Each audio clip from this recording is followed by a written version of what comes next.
આપ સૌ મિત્રોને સૌ પ્રથમ જય શ્રી રામ। મિત્રો આજના આ વિડીયોમાં આપણે જાણીશું બનાસ બેંકમાં મોબાઈલ નંબર લિંક કરવાનું ફોર્મ કઈ રીતના ભરવું અથવા બનાસ બેંકમાં મોબાઈલ નંબર ચેન્જ કરવાનું ફોર્મ કઈ રીતના ભરવું।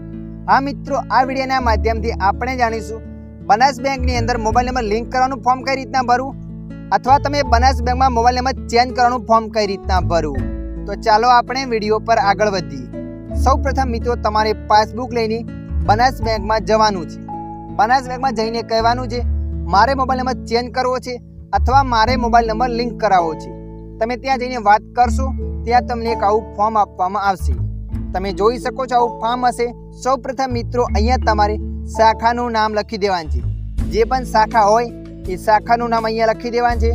શાખાનું નામ લખ્યા પછી નીચે લખેલ છે અરજી તારીખ।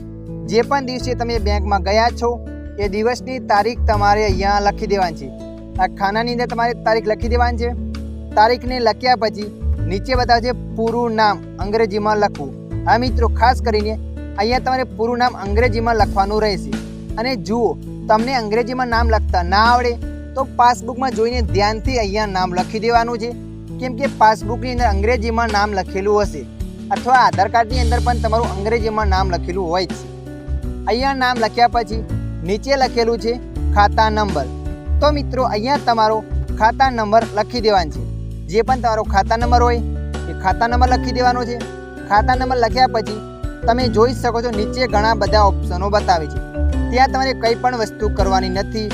તમારે નંબર 6 મોબાઈલ બેન્કિંગ પર રાઇટ કરવાની છે। SMS અલર્ટ પર રાઇટ કરવાની છે અને નીચે લખેલ છે SMS અલર્ટ માટે આ નંબર અપડેટ કરવા નમ્ર વિનંતી। તો મિત્રો, અહીંયા તમારે જો તમારે નંબર લિંક કરાવવો હોય અથવા તમારે ચેન્જ કરાવવો હોય એ તમારે અહીંયા નંબર લખી દેવાનો છે।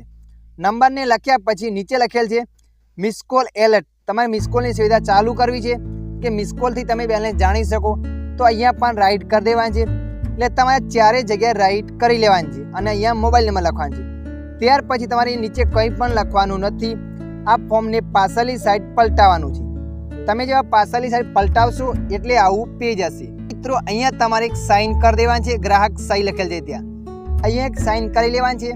અહીંયા એક સાઇન કર્યા પછી અહીંયા તમારે તારીખ લખી દેવાની છે। જે પણ તારીખ હોય એ તારીખને લખ્યા પછી અહીંયા લખેલ છે સ્થળ।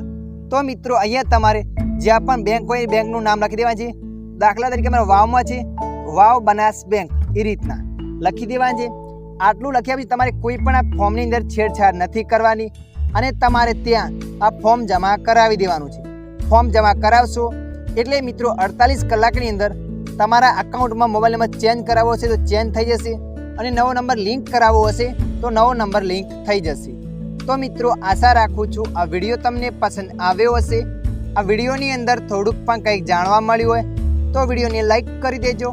અન્ય આવા માહિતીવાળા વિડીયો જોવા માટે અમારી ચેનલને સબસ્ક્રાઈબ